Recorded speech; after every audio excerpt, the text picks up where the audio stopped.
Welcome to our final project for the Thoughtful Assessment and Data course offered through West Shore ESD. In partnership, Dale Horowski, Laura Powers, Melanie Tomasky, and I, Dana Tebow, have developed a teaching tool that can be utilized for planning, assessing, and measuring student engagement and learning, as well as aligning to our district's evaluation process. When we started this class, we were encouraged to consider focusing our final project on creating something that we could bring back to our schools that would be useful and benefit our colleagues if we shared it with them. There are many changes taking place in the field of education, and at the time, the part that was giving me the greatest level of anxiety was the state legislature Act 451, where the revised school code specifically states the most significant portion of a teacher's or school administrator's evaluation is based on student growth and assessment data. This chart from the Michigan Department of Education website demonstrates that 25% of teacher evaluation relies on teacher-level value-added modeling, which claims to measure the value added by an individual teacher in a given year. This is accomplished by measuring test scores of students compared to previous years and comparing those findings to the contributions of other teachers. Administrators' observations contribute 40%, and other building-level measures comprise 5%. My anxiety was piqued at this because I felt, correctly or incorrectly, that the only area I had complete control over was the demonstration of student growth in my classroom, which only accounts for 20% of my total evaluation. With this information, I decided I better make that 20% count and possibly improve other evaluated areas in the process. To this end, we developed one tool to maximize positive outcomes for everyone involved, teachers, administrators, and students. This tool is by no means prescriptive, but is just one way we have attempted to answer the struggle we all are facing regarding the demands of education in this political climate. The tool we developed is a means of lesson planning that incorporates many of the teaching methods supported by the Michigan Department of Education for improving student achievement, and is aligned to the evaluation tool used by our district, the 5 Dimensions Plus of teaching and learning. The first page of this tool is a unit outline. The state standards are identified here, and below the learning goals are articulated as essential questions or achievement outcomes. This box allows teachers to consider important teaching points and the means of differentiated instruction.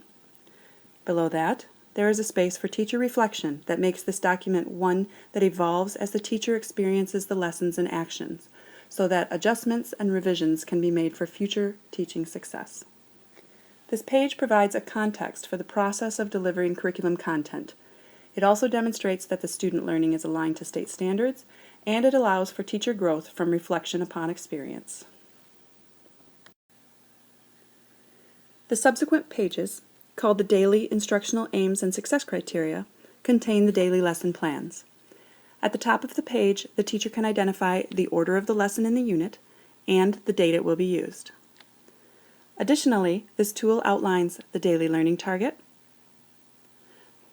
where the lesson fits in a sequence of teaching, the assessment method used to measure student learning, how student self-assessment can be employed, how communication occurs about student progress toward the learning target, and how the lesson and feedback can be used to connect the learning to earlier and subsequent lessons. Depending on the content of the day's lessons, the target may be identified as a knowledge target, which is delivering content information, a reasoning target, which requires students to interpret or analyze information, a skills target, which requires students to apply learning to a task, or a product target, which demonstrates learning by a combination of the other targets, leading to some tangible product that demonstrates learning and understanding. This is an example of information I have included for my opening lessons in world literature. My additions are the text highlighted in orange. Here is the identifying information with teacher, course, and unit name. Here we have the Common Core State Standards relevant in this unit. Here are the essential questions that guide this unit of study. Teaching points, or differentiation, is located here. And finally, here are some ideas that I came up with in response to areas of difficulty students encountered. On this page, I have the plans for the fourth day of teaching in this unit. In the Learning Target column, I identify that the learning taking place in that session is primarily a knowledge target, where information is imparted to students. Additionally, I identify in the sequencing of this unit that the day's learning will be reinforced and later applied to various reasoning targets and skills targets and tasks. In the following column, I identify that students will demonstrate learning growth by completing a worksheet related to the acquired information, and how I assess their progress through observation and interaction as they work. Next, I identify how students will assess their own learning through collaboration and self-correction as we review the day's worksheet. Finally, in the last column, I identify that students will receive immediate feedback as we discuss the concepts of the course and later through written communications on the work submitted.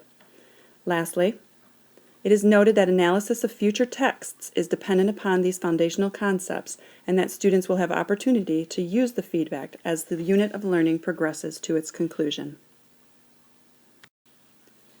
In the following videos, you will see how this planning tool specifically connects to the 5D+ evaluation process, how it can inform your teaching practice, and how research supports the elements present in this tool for the optimum student learning experience.